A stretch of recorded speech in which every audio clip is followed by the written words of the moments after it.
ridiculous. Well, here's the thing. Maybe. Sometimes. Tell me about this. I want to know more. Oh, yeah. No. Holy cow. We've had a lot of fun. Next week, perhaps I will be podcasting from the closest thing to a proper office I can have in my house, which is reclaiming the desk in my bedroom and once again using that as my office. I had at some point felt like I should be with my family more, and so I moved my office out to a folding table basically in the middle of our living space, which is great for work now and then or work while your kids are at school and your husband is at work. But for the summer anyway, everybody is home in my house and nobody can watch TV while I'm working in the middle of the living space, and anybody trying to make themselves lunch is recorded, on the podcast, and it's just not practical. So I'm thinking of going back to my desk, which is currently covered with like 10 years of stuff and 10 years of dust on top of it. So I keep looking at it and thinking, I should be working in here. And then I think about how much work it would be to clear it off. And I go, you know what? The table in the middle of the living room isn't so bad. Perhaps I could just put headphones on when people watch TV. So I complained about this to my friend, who said, as friends inconveniently do, well, we're just going to clean it up. I'm going to come over. We're going to clean it up. I don't have those kinds of friends. You're lucky. Right. This is a good friend. Mine run the other way. She is a good lifelong friend, yes, Wow. and she knows me, and she knows I will continue putting it off and just being frustrated. So she is coming over this weekend, allegedly, to help me clean this spot off. I don't think she realizes the volume of dust we're talking about, because she said she was going to bring some dust cloths, and it's like, no. This is well beyond the dust Shop cloth vac phase. worthy.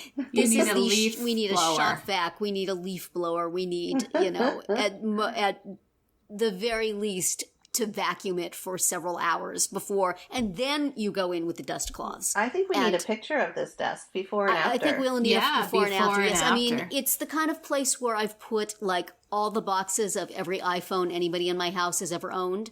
They are piled up on this desk. Why do I feel like we need to keep those? I don't know. I That's do. a whole Well, conversation. because they're cute. They're so cute. How can I throw them know. away? I know, They're nice right? boxes. You could use that for something. For something. I'm sure. Was that on the Good Housekeeping list, by the way, of 50 things? Burying a pet gerbil or something. That would be Oh, excellent. good idea. Yes, Or we fish. should come up with like a list of things that you could put in one of those iPhone boxes because they're so cute. I keep mine too in my laptop boxes. Yes, so my desk is piled with those. It's piled with like old IEPs and things from my kids who have not been in school for, quite some time. It's got mail that I haven't looked through yet. It's got just, everything where you say, I need to hold on to this, but I don't know where to put it. I'll put it on my desk. So we're talking about years worth of sorting through that needs to be done. I'm not sure this can be done in one day, as my friend foolishly believes. But what I will do is put it all in a box. Right. And put the box someplace. So And if I write need desk May 2017 and then put it in the attic and Just then never junk. speak of it again. I have a box actually sitting on the desk of stuff from when I cleaned out one of those things that you put papers in to sort them. I had one of those and I cleaned it out to use it for something else, and I put everything in a box so that I would be able to find it if I need it, and the box has dust on it dating from the second I did that. So clearly I don't really need this stuff, but I am emotionally unequipped to throw it away. So Well, that's why boxes. you need another person to force Yes, you. what she really should, if my husband helped me, we would just throw it all away. I would come. What needs to happen here is that I need to go away to do something, and I need to come home and he said, Yes. I just threw everything away and cleaned it up for you, honey. Here's my desk. Uh-huh. But despite hinting, this has not happened. This hasn't happened. Has not happened. It's not happened. So my friend Well, will come folks- over and we will wipe everything down and we will put it in boxes, and the boxes will never again be opened, but I will have the emotional comfort of knowing that if I ever need it, it's there. And hopefully next week you'll be recording from your new desk in your bedroom. Yes, and there will be a whole new range of inconvenient noises. But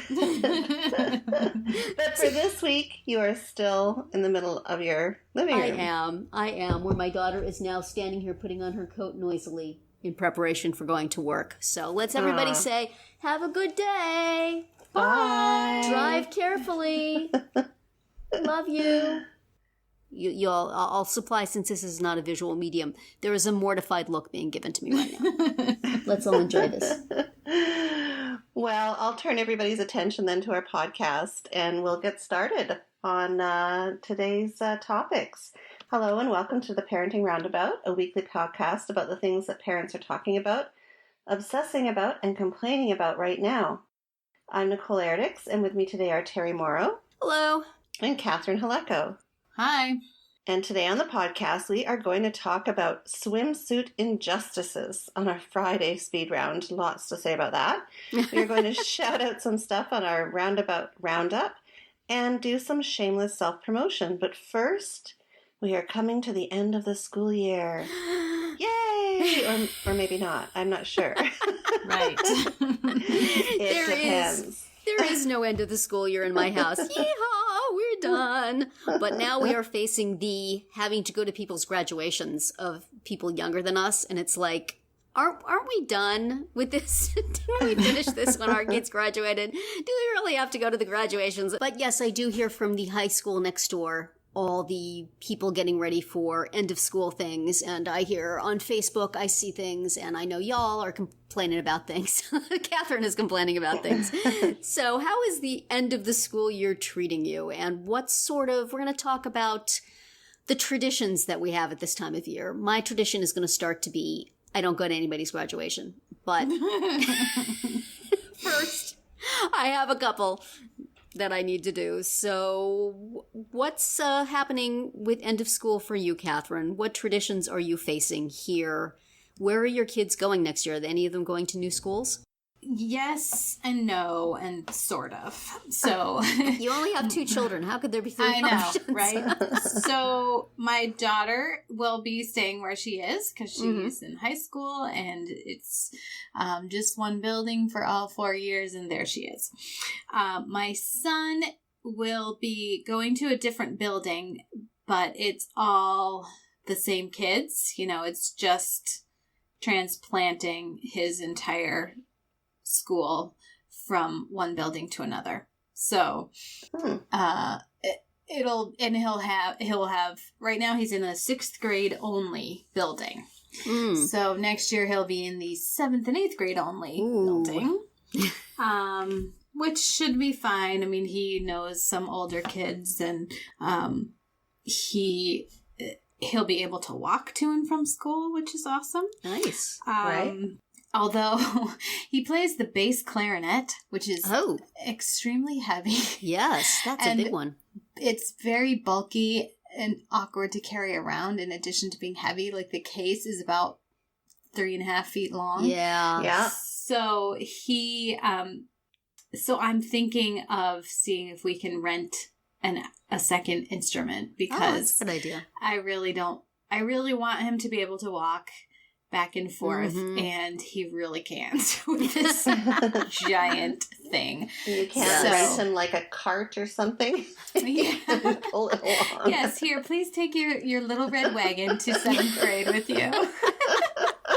Like the rolling backpack, just put it on wheels. Yes, but for a clarinet, he would need those things that are like fold up luggage racks. Yeah. Right. So I'm thinking the rental would be better. Yeah, that might be more merciful.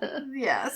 So, but is there a place at school he can leave the other one, or does it belong to the school? It belongs to the school. So among the end of the year things we've already had are the band concert. That was a couple weeks ago. And this made me laugh. Like, my husband was like, oh, I don't really want to go. And you have to go. So he was not going, and he was just like, my son and I are getting ready to leave, and he's just like on the couch, and my son's like, aren't you coming?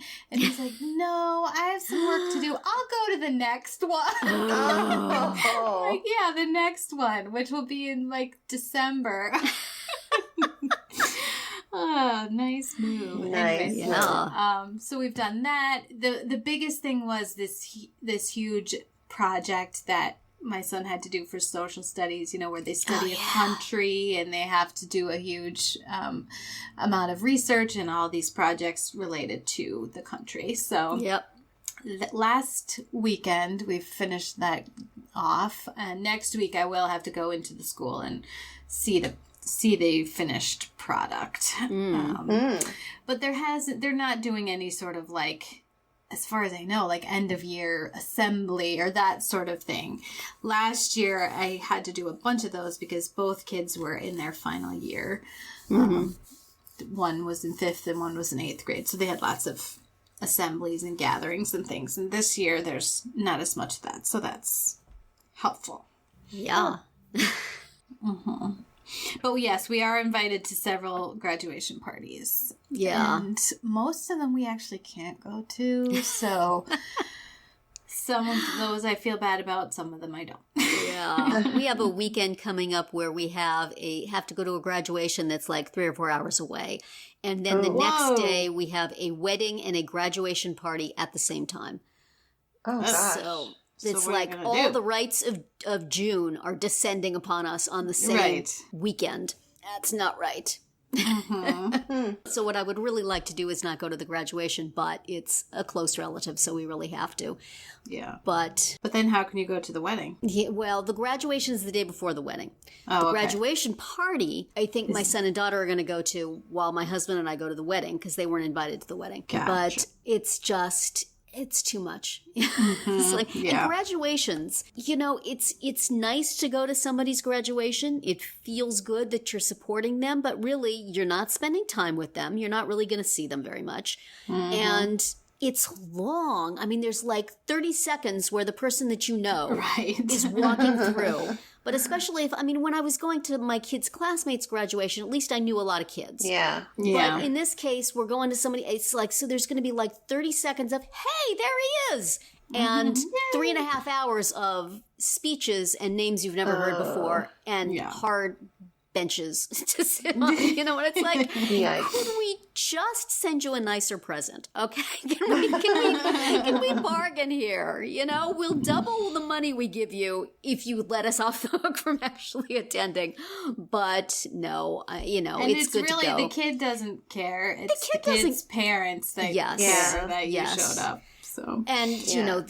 they came to our kids, and so of course we want to be there for theirs. But it's just not practical and not really that helpful. My son's girlfriend graduated from college this past week, and I guess it was last week, and wanted him to be there, but he had some volunteer work he does every day, and he wanted to go do that. And she said, "Can't you tell him not to go?" And I'm like, well, it's 95 degrees out in this stadium where you're going to be graduating, Oh, number boy. one, which I'm very sorry. And again, it's a long time of sitting, not with his girlfriend, but with Right. her parents. Mhm. And not being able to, there's a ton of people, it's not being able to really see anything. So I said, could he take you out for lunch tomorrow? And that's what we wound up doing. that's good. But it's like, it would have been good for him to be there. She was at his.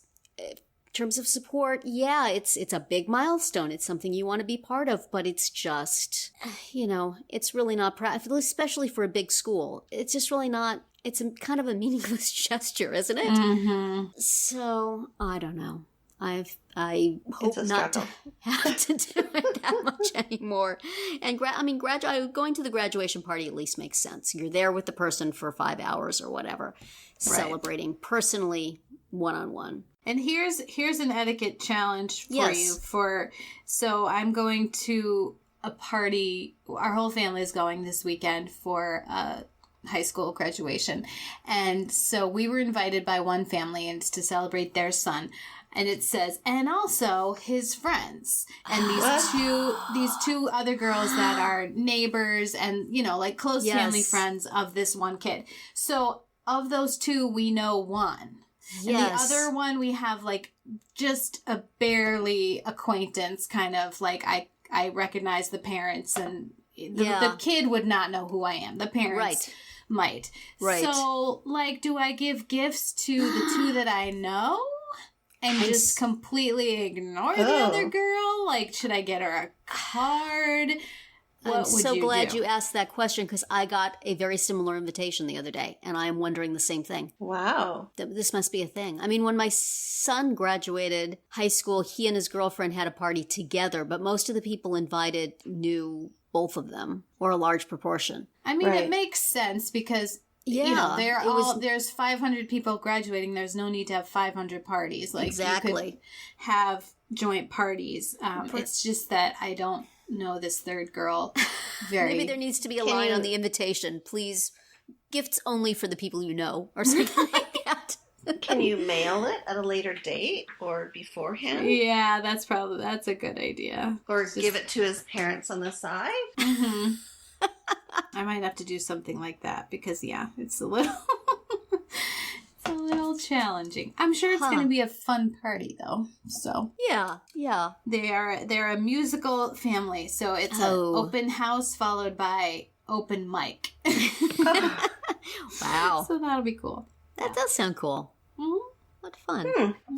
Do you have any end of the school year related milestones going on with you, Nicole? Or traditions? The only tradition that seems to exist around here is starting summer school like 2 days later. Yeah. No, we don't have anybody graduating. My son is he'll be going into his senior year at university, so he's not really doing anything at this time of year for graduation. Obviously, next year we will be, so we can have this conversation again next year. He'll be transitioning from university, but he wants to go to grad school, so he's he'll graduate next year and then be back in school right away. Following. Wow. So for him, not much is happening. And my daughter, well, she is a sophomore, so she is actually going to do summer school. Mm-hmm. And so she has her summer school starting up. So in terms of end of the year stuff, it's been really nice actually because she's had a few banquets and end of the year dinners that are just simply related to her clubs and activities, but she's been able to drive herself, which has been really nice. And there was one of her best friends had her band performance last night. And my daughter went to that and did drive herself there and back home again. Yay. So a lot of these things were because last year she, did all this stuff, but I was driving her around. So a lot of this stuff this year, I'm enjoying not having to do that. It seems a little bit more of a relief. But we don't know. We're relatively new to the community in the big picture, so we don't know a lot of families who have kids that are graduating this year. And our local high schools limit the amount of seats that families can have. Yeah, so, ours do too. And, so even for the high school. Yeah. And then they started having it like earlier in the day, which I don't get. It used to always be at night, but then I guess that was inconvenient for somebody on the school board, and so they moved it to earlier. But then, like, people who work can't go. Yeah. Can't go to your really kids, odd. take a day off to go to your kids' graduation. The college graduation also was like in the morning. Like, this seems unfriendly. So I guess it does cut down the number of extra people who can go. I remember my college graduation was in the late morning, and my husband now, who was my boyfriend at the time, he couldn't go, and so it made me think of you talking about your son not going to his girlfriend's. I was so mad at my husband for not going. Yeah, well, I think she was mad at him, but he was not. I mean, I just felt like, we at the time we knew that we were going to eventually get married, and but I was just so miffed that he chose to go to work instead of going to my graduation. But whatever. I mean, it's all done. But it's pretty quiet this time of the year. And the other thing I don't need to worry about, which has been a tradition up until probably last year, was finding some summer camp activities. So but now you got summer school. Now they do summer school there. When I was a kid, you could like take classes in summer school that you then wouldn't have to take during the year. It Yeah, wasn't. that's the idea. I think here it's more like if you failed a class, you have to take it again in the summer. Yeah. But No. I really, I had a nice senior year because I had knocked off a bunch of stuff in summer school. Yeah, that's what it's primarily. There's two different types of summer school. One is for the kids that want to get ahead and on their classwork, and then the other one is for the kids that need to redo their class or bump up their grades. So yes, so she's going to the optional one, which is needing to get ahead. So yeah, or just not like needing to, wanting to. Take unpleasant sounding classes and get them over with and not have to have them for an entire year. Right. Yeah. So she's doing that, and Good. yeah. So at the end of the year, traditions. It's a quiet year. We're in a lull. No big transitions for us or big events for us. So. Which is kind of nice. Oh, my daughter gets her yearbook today. Oh, so she's excited that's about always that. a big deal. Yeah, well, she was part of the editorial staff this year, so she was responsible for her and her co-editor were responsible for all of the athletics teams in the school.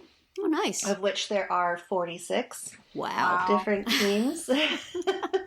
So she's getting that today, and that's So now does she have to go around getting signatures and stuff? Yeah, they have a pool party. Oh. The school has a pool party at when I think tomorrow it is. I would not want to get my yearbook signed at a pool party. That sounds like it's kind of going to be a lot right? of wet pages. I know.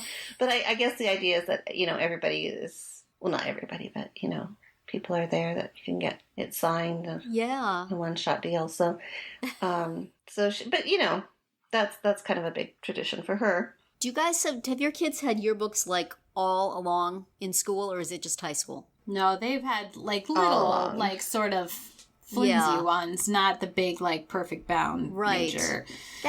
Was that a thing when you were a kid? I don't remember having yearbooks until high school. I remember getting them in junior high, which was middle school. Yeah, you know what? I think not I did elementary, but yeah, we had them for elementary and middle school and high school. I did the middle school one yearbook from my high school because my high school was so small, right? Yeah. I think it was in my sophomore year. No, my junior year. My one yearbook. Oh, wow. Yeah. I think it was maybe like 20 pages at most, and we got it bound just so we could feel special. But yeah, no, my daughter has had them all along. All perfectly bound ones. But yeah. It's a thing. Yeah, it's like they want to get these things younger and younger now, just like they want to have the 8th grade dance be like a prom and the the 8th grade graduation. We've talked about that before. Yes. How they make and not to mention, sorry to interrupt because this has me really heated and maybe a topic for another time. Okay, but I'm looking at prom pictures this year. Yes. Okay, girls are not getting corsages anymore. They're getting bouquets. Bouquets. Wow. What are they supposed to do? Hold on to that the entire time? Well, at least for the photos, it's a picture of the boy giving the girl a bouquet of flowers. That's just not right. It's like a wedding thing. It's like weird. It's like if you're So having weird. a promposal, you also have to have a bouquet or something. Yeah, well, yeah, but this is like prom night. Yes. The boy, instead of bringing the corsage, brings a bouquet. Well, this is not to say that corsages aren't just incredibly difficult and stupid and a waste of time, but that's the tradition, Right. A bouquet. What are you going to do with the bouquet? You can't carry it around all night. You have to give it to your mom, and she has to take it home and deal with it. I think your mom should have to follow you around all night and hold your bouquet. Well, I think some of the girls don't want them because, they wear them on their wrist, but they get bulky and... Yeah. The corsage, There's no good way to do a corsage. No. It's either bulky on your wrist, or it's hard to pin onto your dress, or it messes up your dress, or if you're wearing... The girls who wear all these strapless dresses, where do they even pin the corsage? Well, they don't. They wear That's them on why they their have to wrist put it now. on their wrist. Yeah. I'm just going to wrist staple corsage. this to your chest, sweetie. Hold your breath. No, they wear them around their wrist, but then sometimes they get seems- really big and bulky and... If you go, if your prom has food and you're eating with this, I guess you have to put it on the wrist you don't eat with. It's just all sorts of... Flowers in general are more trouble than they're worth. So, yeah, this Tell whole the idea of guy the to bring bouquet you a piece of jewelry. Bring me a nice necklace. Here, I picked one out. It's probably not that much more expensive than buying a corsage. So, speaking of craziness... Yes, speaking of things that we would really like to no longer deal with or wear on our bodies, we bet you have seen this viral video from this pair of moms who, on Facebook, they're called I Mom So Hard. And they did a swimsuit video called I Swimsuit So Hard. And I bet you've seen it. It's very funny. And these two women just come and talk about, like, why are swimsuits so ridiculous? You know, all the things that moms have to do while wearing a swimsuit, you know, like keeping kids from drowning, making sure the food doesn't get covered with sand or ants, and, you know, applying sunscreen every 5 minutes. Like, when you're at a pool or a beach with your kids, you're busy. You don't relax. You don't relax until they're, you know, quite a lot older and they don't want you to come anymore to the pool with them. Yes. So why do we have to wear these dumb swimsuits? Yes. So it was a very funny video, and I salute these two women for being brave enough to wear some of the outfits that they were pretty ridiculous. Video. So anyway, we thought we would do our speed round today about swimsuits and other clothing that is, you know, just made to annoy or frustrate women. And swimsuits. There's so many choices. Everything. Swimsuits are kind of at the top of that list, but are there other things that just really bug you about clothing, especially this time of year? What's your stand on swimsuits, Terri? Oh dear. Well, basic tank covering as much as possible is my go-to swimsuit. But the thing that struck me about that was how practical the swimwear that they claimed was what men get to wear to the beach. Right. How practical it was. You have nice baggy shorts that come down to your knees, probably has a pocket in it, and you get and a t-shirt, and you're good to go. You know, Right. And whereas women are expected to show a lot more skin and have a lot less practical. You know, we all would like to have a pocket in our swimsuit, or and then you would go into the water. But it seemed so much more practical, and so much of fashion is, why can't we just wear something fashionable and comfortable? A guy could get away with it. We can't. Shoes, underwear, pretty much everything fashion-wise for women is uncomfortable, impractical, difficult to sit completely. In, difficult to stand back up in, impossible to lean over in. And yet these are all things that we do every day. So, I mean, I reject as much of it as possible. I don't wear heels. And when I see people in heels, I am constantly reminded of why I don't. Because what kind of stupid thing to put on your foot is that? But it's like, you can't walk comfortably. You can't, you're just going to turn an ankle. Really, just wear some flats. But, and tight clothing. I don't wear tight clothing if I can possibly help it. If I wear tight clothing, it's because I've gained some weight. And something that used to be loose is no longer so. But, maybe it's something that has come to me with age. I don't think so. I think I've been this way for a while. I would just rather be comfortable than stylish. Yeah. And I think guys can get away with that a lot more than women. At least based on the guys I know. Yeah, no, I agree. Yeah, the shoes, as you mentioned, is a huge one. And and swimwear for sure. I don't mind wearing, I think skirts are comfortable in the summer. Yeah. But I want pockets, and they tend to not That's have hard pockets. to find. Yes. Nice, loose, flowy skirts, too. Not little skirts that you have to constantly be crossing your legs just the right way. Right. I want something I can sit, cross-legged underneath. That's my kind of skirt. But then you need those little shorts that the girls wear. Or a long skirt. Yes. Yes, true. The old 60s long tie-dye sort of skirts is what I like. I don't have any anymore. They're hard to find. Every time I find a kind of fashion that I'm comfortable in, they stop making it.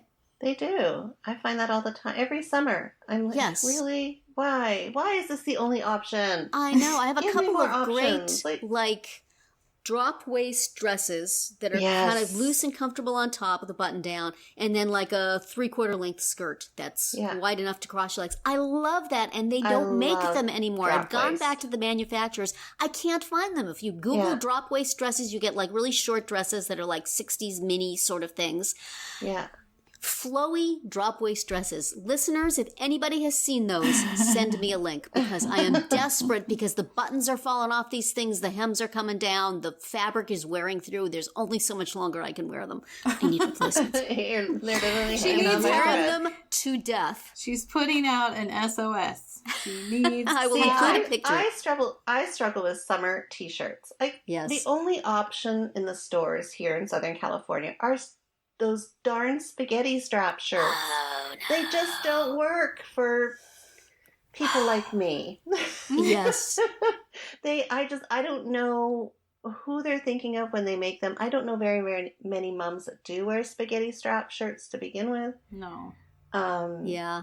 They seem to be the only option. And even for my poor daughter, she struggles with them because even though she's younger and, you know, her friends are wearing it and she feels comfortable wearing it, she still has to put the strapless bra underneath because she can't wear a full, you know, a regular bra because the Well, bra they do strap now, shows. though, don't they? and- Isn't like showing bra straps a thing now? No. Maybe that in was this part like of the 5 country. years Tell her to ago. move to New Jersey and she can wear whatever she wants under it. Maybe I not guess if anymore. she- It's not like and a hang with a young people. strapless bra is just about the most uncomfortable Oh, item. that you is can- the worst. Yes. Like, the who whole having invented to that? wear that kind of undergarment is unfair. It's It's like, I wish- not even. one of the many reasons I like wearing big, loose, baggy things because I just wear an undershirt. It's so uncomfortable. There's no way to find. I finally found a comfortable one I really liked, and they stopped making it. So, Naturally. yes, you know, I wear varying degrees of uncomfortable ones as little as possible. It's often we have an evenly divided household between males and females, and there's often disgruntlement from the female side of the household that guys get to go around without their shirts on. It seems so unfair. It's not like we're wanting to flash, and we Right. understand it's a cultural thing, but how comfortable would that be, you know, to walk around in your shorts and no shirt, and Yes. it's not right. The other thing, It's too, an I don't know, injustice. Catherine, I don't know if you do this, but short shorts, really? Oh, no. Why? I mean, once again, that's kind of seems to be the only option out there for women in the summertime in Southern California. Mhm. And not all of us are meant to wear short shorts.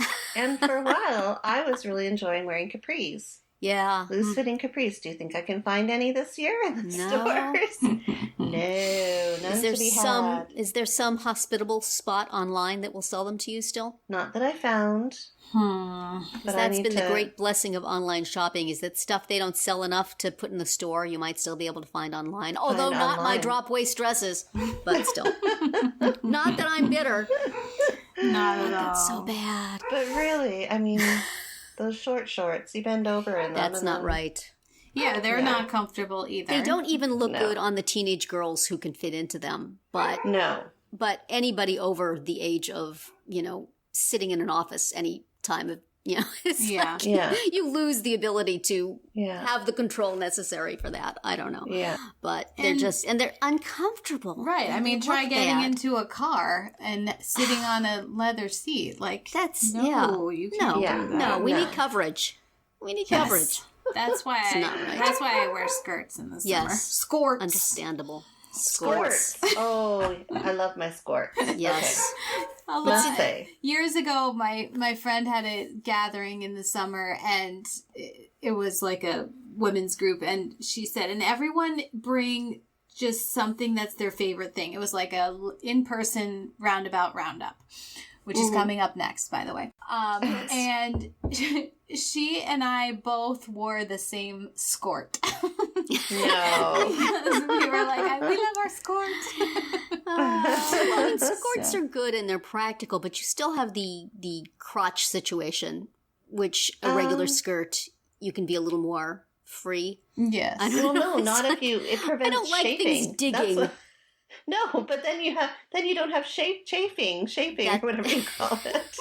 Because you got That's the shorts true. going on underneath. Yeah, well, but then you get short chafing. There's no way to avoid the chafing when it's hot outside. It's just going to happen. It's just... This has taken a very dark turn, It this really conversation. has. Really Yeah, has. so- Well, we recommend that you check out the video. And if you find any good sources for the dresses Terri wants, please pass that along. I will put a photo on Facebook and Twitter and crowdsource this sucker because Yes. somebody's got to be still making it. Got to be out there. Please, if you're not making it, start.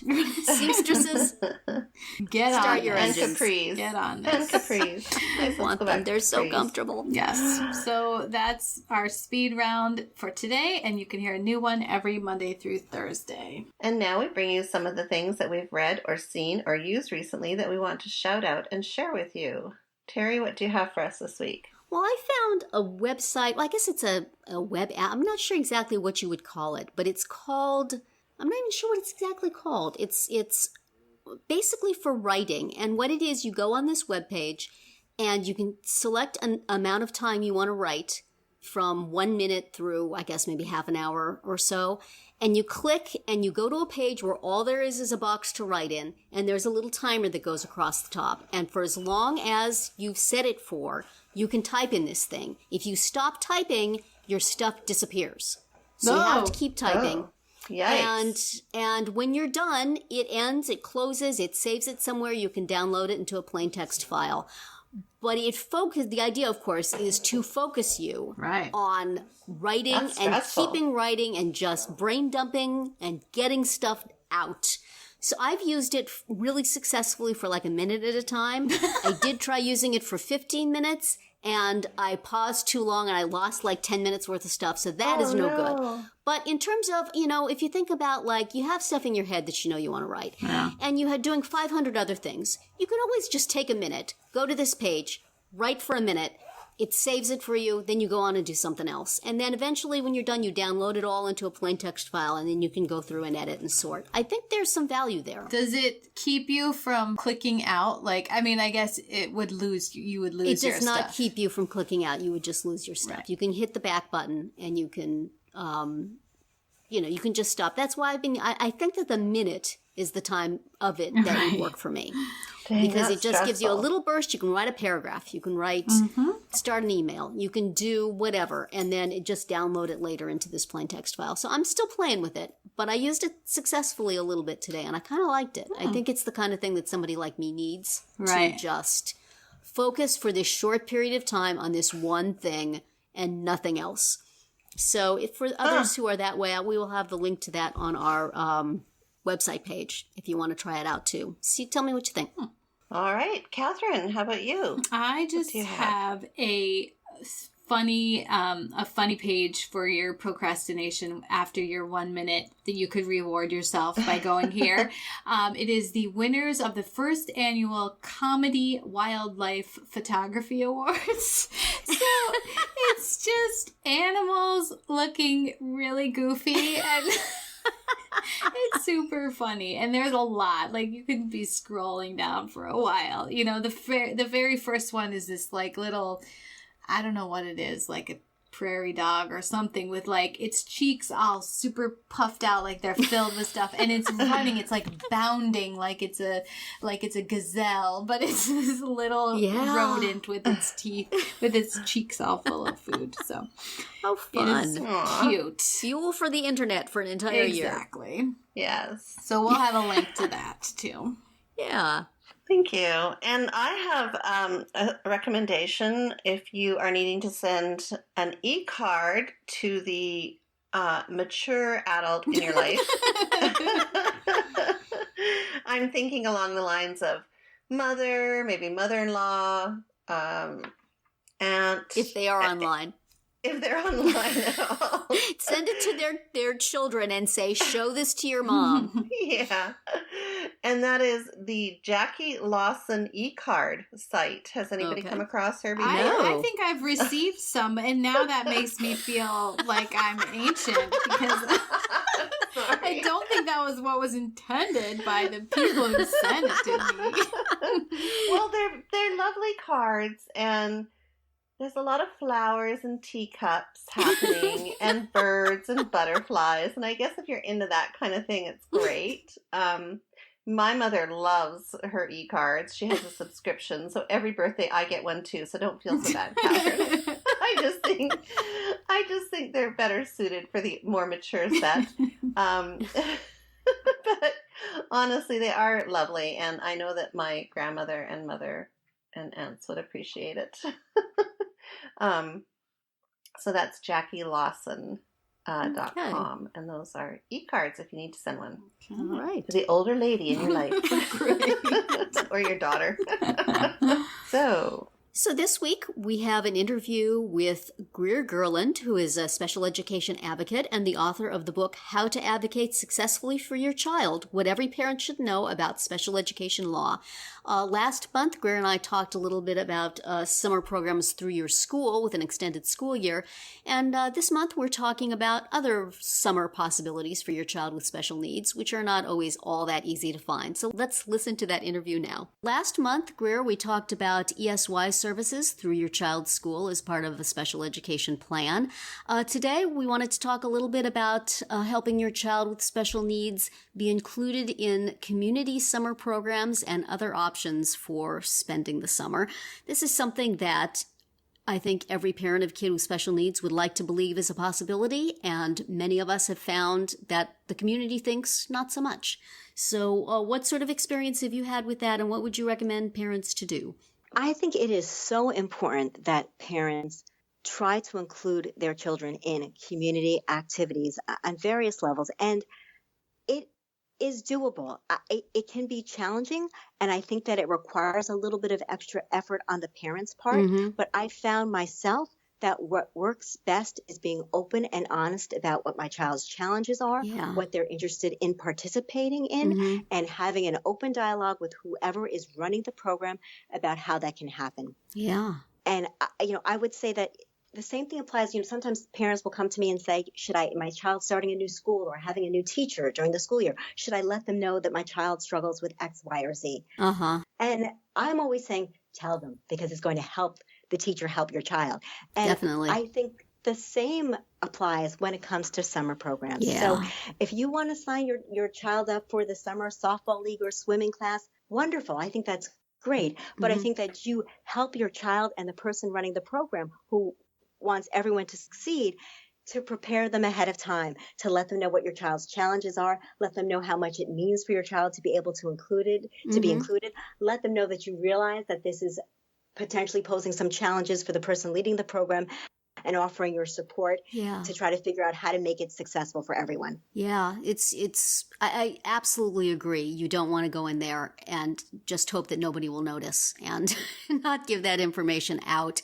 On the other hand, a lot of times you offer up that information in all good intentions and spirit, and what you hear is, oh, well, we don't do that here, or we can't handle that here, or we're all volunteers, we can't deal with that.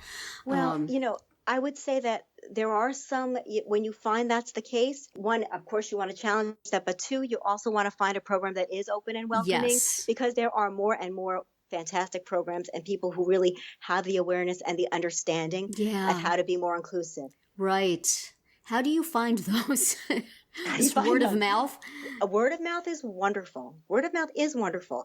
But I also found when it came to, for instance, having my kids be in summer programs, the local rec department program, I would call ahead. I would reach out and I would speak to them and say, these are my child's issues. I don't know if anyone's interested in being a shadow or doing some extra volunteer work, or someone from the boys club or girls club, or someone from Boy Scouts. I don't know if there's someone who's looking to keep an extra eye, but these are the issues and these are the things that would help it make it successful for everyone. And you may find that some programs are more receptive than others. You may find some programs say this is all we can do. Yeah. Also keep in mind that as part of extended school year, and I know we discussed that last month, but one thing that you can request at the school, it may be that your child doesn't need to sit in the classroom from 9 to 1 every day and have extended school year to focus on academics, but your child may need support participating in a local community program. And it may be that the school can provide over the summer someone to accompany your child in that setting to help them learn the skills they will need or practice certain skills in that community setting, which would be completely appropriate for students. Yeah, that's awesome. We a couple of times over the years paid a paraprofessional to go to a camp or program with my son. And it would have been nice to have got that in the IEP and had the school pay for the paraprofessional to come into the program. But it was worth it because sometimes you can, you can get a shadow or something like that, but maybe it's a high school kid, or maybe it's, it's somebody who's not equipped to deal with your child's particular challenges. If you can get somebody there who has some idea of what to do, and especially who has some history with your kid. That Right. is very helpful. And starting early helps. I would speak to the therapists and teachers who are working with your child during the school year Yeah. to get a sense of what type of summer programming would be beneficial for your child, Yes. and then what kind of supports your child would need. Because, the purpose of the education law is to prepare our children to be independent. It's to participate, it's to have a job for secondary education after high school and employment. But really, independent living and being a part of the community is one of the goals of Yes. the education laws. So it's perfectly appropriate to discuss with your IEP team how the team is going to help your child acquire those skills in the real world during the summer, which is a great opportunity to do that. That is a great opportunity. What other sorts of things have you seen or recommended to parents do in the summer if there's not a program that's appropriate or What I do- they can't get those supports? Several things. Number one, life skills. For a lot of our kids, and mine too, there are certain skills that just get neglected during the school year just because you're so busy with academics and all you have to do. There isn't time to practice how you walk to the library, how you get to the pizza place, how you order and pay for food, at the diner. And the summer is a great opportunity to have fun practicing those life skills, which really are so important, because if your child does get a job at the supermarket during the summer, he or she will need to know how to get there. And if you can cross getting there off the list this summer, that gets you a little bit more ahead. That is a great idea. And I feel like helping your child see that accomplishment in learning life skills like that also goes a long way to building their confidence. That's good. Yeah, and something else that I love to do with the summer with my kids is help them explore areas of interest that might turn into a future job or area of interest or hobby, but that they don't have time to pursue during school. Yeah. So I have a son who loves improv, comedy, and Cool. There's not a lot of time during the school year to sign him up for an improv class or to go to theater. But over the summer, I signed him up for an improv class so that he can explore that area of interest, which there isn't so much time for. We couldn't fit drama club into his schedule this year with the other stuff he has going on. But the summer's a great time to explore those other outside interests, which really are so important to helping kids kind of find who they are, be in those areas where they feel successful. We spend so much of the school year focusing on the areas of challenge. Summer can be a great time to help kids feel that success in areas, activities where they're really good at it. Yeah, that's a great idea. Another thing I would mention is if you have older kids, high school age or so, check with the transition coordinator at your high school to see if there are any job programs over the summer that are made for kids with disabilities. I know my kids both for a number of years got summer jobs through a program done by DVRS in our county. And I would never have known about that. It's not like it's in the newspaper or anything, but our transition coordinator happened to tell me, and that's an awesome way to, number one, spend the summer, number two, make a little money, and number three, get some experience in a job. I think that is wonderful advice, and it fits very well with what I was going to share. Something else that I love to do for my kids is to have them do some type of either volunteer or work experience. For the younger kids, work is not even an option often, but volunteer experiences I think are so valuable. Yes. One to give back, but two also to let kids see the value, how much they have to offer and what they can contribute to the community. So I think that it's a wonderful way to give them a sense of what they have to offer, and also learn skills along the way. So many life skills and skills for dealing with people, lessons, all those lessons that you never planned, but that come about by being a part of your community and your world and trying to do good. So I think work and volunteer experience are, I can't say too much about those. Yeah, we've had really, really good experience with the volunteer situation for my son, which he still works with. He goes there like 4 or 5 days a week and helps out with them, and it's wonderful. And then there was another volunteer place I tried to take him, and they were like, oh, well, maybe he could do this one tiny thing if you stayed here and watched. So, as with anything else, not all volunteer programs are created equal. And, a little legwork pays off. So you were willing to find a program that worked. And sometimes it takes asking a couple different people, and you may have to go with your child or, do a little bit of legwork for them to help uncover some of those opportunities. Yeah. But I would start with people people you have a relationship with, people who understand what you and your child are about and care to help. Yeah, definitely. And never hurts to ask people at school if they know of anything or if they've, placed kids any place in the past. And sometimes you can get a hint that way. Absolutely. Yeah. And one other thing I love to do every summer, of course, I'm all about hokey family adventures. But what I would say is try to keep a journal for your child. You know, if they're younger, you can take photographs. If they're older, they can keep a diary. My daughter just started a diary, which I think is fantastic. That's very cool. Because during the school year, they can draw back on those experiences, not only to go to kind of a happier place when times get rough, but also because in school, they're often asked to make real world connections, to write stories, and having that reservoir of experiences to draw upon can really come in handy. Yeah, that's great.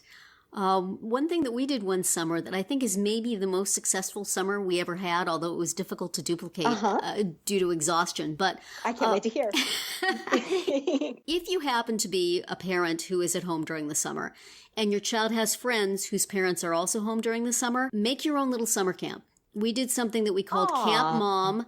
He had like 3 friends and their moms came over to our house every day, and we did sort of a structured camp thing. We went to parks. We went to, I think, every different park in town. We took walks. We did. We had a little time where they did homework that they had for the summer. They made their lunches. And we just had this whole structured thing that we did with them. And it was really good and it was really successful. One thing I would strongly suggest is that you do this with moms who drive, because I wound up having to go pick everybody up and bring them to my house. Which what a fantastic was why idea. I kind of didn't want to do it the next summer. But it was really nice. It strengthened their relationships. We worked on life skills also. And, you know, it was a ton of work. But I bet it created a situation that was exactly what all of us wanted it to be.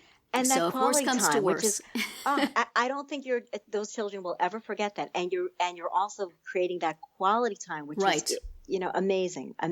Wow. Yeah. Wow. I'm so impressed. Wow. You are ambitious. Phenomenal idea. Wow. A little timeline of everything we did used to be on my about.com site, but I imagine it's been taken down now, but I'll have to find a way to put that back up because it was quite something. Wow. But, well, we hope we've given you some good ideas for the summer. And listeners, if you have any good ideas, please come to our podcast page at parentingroundabout.com and tell us about them. Everybody's always looking for new ideas for summers. Absolutely. So we're interested to hear what you like. Thanks so much for talking to me again, Greer. Oh, thank you so much, Terri. And My hopefully pleasure. we'll see you again next month. I look forward to it. And now we come to our final segment today. We are going to do a little shameless self-promotion and direct you to some things on our sites that we think you should take a look at. Nicole, what do you have this week? I'm just going to mention an article that I wrote several years ago that still seems to be relevant today, and that's how to transition your child with special needs from one class to another, and some ideas for parents and teachers and things to think of as we end the school year, and especially parents who have students with special needs and challenges. We often worry about what the next school year is going to look like. So this article has some transitioning suggestions to make it easier. Catherine, what do you have up this week? I had something over on highlights.com about your baby's amazing brain. And it was fun to work on, just learning about all the ways that, you know, when babies are born, they're not fully cooked, so it's all about what comes after, how they learn and grow in the very first months of their life. Neat. Cool.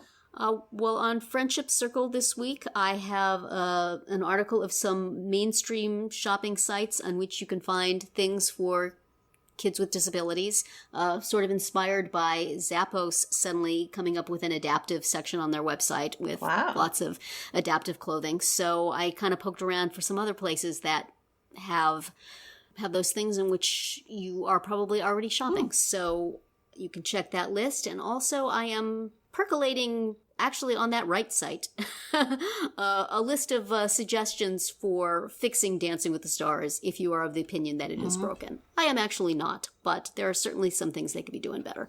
So if I have that up in time for this podcast, we will have a link for that as well. And that is it for this week's episode of Parenting Roundabout. We hope you enjoyed it and that you'll join us every week. You can listen to podcast episodes on parentingroundabout.com or download them from iTunes.